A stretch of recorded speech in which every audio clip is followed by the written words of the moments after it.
Petite vidéo aujourd'hui qui n'est pas forcément en lien avec l'actualité, quoique. On va parler aujourd'hui de James Gunn et de l'univers DC, de son univers DC. Évidemment, bonjour à tous datos, je suis très content de vous retrouver pour une nouvelle vidéo. En plus, pour parler de James Gunn qui est, je pense, l'une ou peut-être la personnalité que je préfère peut-être dans le monde du cinéma. Évidemment, je comprendrai que certains vont dire « Mais tu dis n'importe quoi !» C'est mon avis. Mais en tout cas, sachez que pour moi, on va y revenir point par point, mais pour moi, l'univers d'ici de James Gunn commence de manière parfaite. Évidemment, on va y revenir, notamment avec des différents programmes qui sont sortis. On commence avec Creature Commando, qui est sorti juste avant, je crois que c'est sorti en 2024, donc vers la fin d'année. C'était très cool. C'était vraiment très cool, c'était une série d'animation, voilà, on y découvrait une sorte de Suicide Squad mais version monstre, on y découvrait Rick Flag, on posait un petit peu les bases aussi de l'univers de DC, en disant voilà, du coup là on est dans un univers où il y a des méta-humains, c'est assez courant, et que justement, voilà, on est un petit peu plongé dans cet univers-là, et je trouvais que ça fonctionnait, voilà, c'était une petite histoire et tout, c'était assez sympa, les personnages étaient très attachants, James Gunn est aussi très très fort pour ça, mais franchement c'était très cool. C'était très cool, série d'animation, ok, pour moi c'était très intéressant, donc validé. Après on a eu Superman. Le film qui me faisait quand même pas mal peur, parce que je me suis dit, ok, James Gunn qui s'occupe d'un film Superman, je demande à voir, mais au final je trouve qu'il a tout compris. Il a tout compris puisqu'en fait il m'a donné le Superman que je voulais avoir. Pas une version comme Snyder qui était très très sombre, mais justement le symbole d'espoir qu'on attend aussi d'un Superman. Là, on l'a eu. Et là où je trouve ça quand même assez intéressant,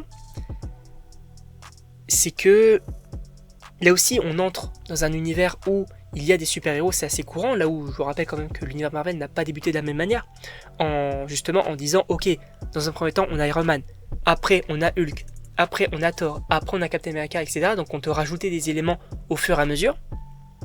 Là, on a tout le monde. En tout cas quasiment tout le monde, à voir du coup où est Batman, où est Wonder Woman, où est Flash, etc. Où sont les Green Lantern et tout. Mais là on te plonge dans cet univers là et je trouve que c'est assez intéressant, parce qu'en fait le parallèle que je me fais, c'est quand j'ai débuté les comics. Quand j'ai débuté les comics, c'est un petit peu la même chose, j'étais plongé dans cet univers là, et je commençais pas par les comics, les premiers comics Marvel, non, j'étais directement plongé dedans. Et je trouvais ça assez intéressant, et je pense que James Gunn a pas mal compris. De la même manière, il m'a offert le Superman que je veux, je pense qu'il va faire aussi la même chose pour du Batman. Un Batman sombre, mais avec un aspect un peu aussi fantastique. C'est peut-être assez intéressant.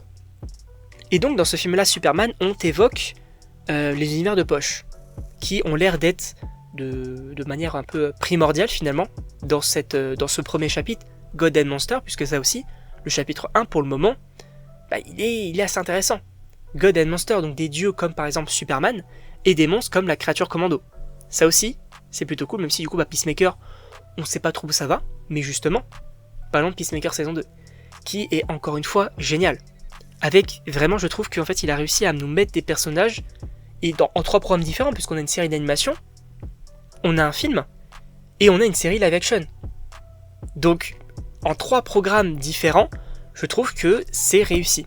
C'est réussi puisque alors l'atmosphère est globalement la même, en même temps c'est le même univers donc c'est assez logique, mais l'atmosphère est la même, je trouve qu'on a des personnages qui sont justement assez intéressants à développer et tout, et moi ça me donne envie d'en savoir beaucoup plus sur cet univers là, de voir des suites, de voir où va nous mener du coup cette comment on appelle ça, connexion, j'ai envie de dire entre les films avec notamment l'univers de poche, j'ai envie de savoir où va aller notamment avec Peacemaker saison 2 aussi, l'univers du coup la prison, avec Lex Luthor, avec Rick Flag, avec tout ça.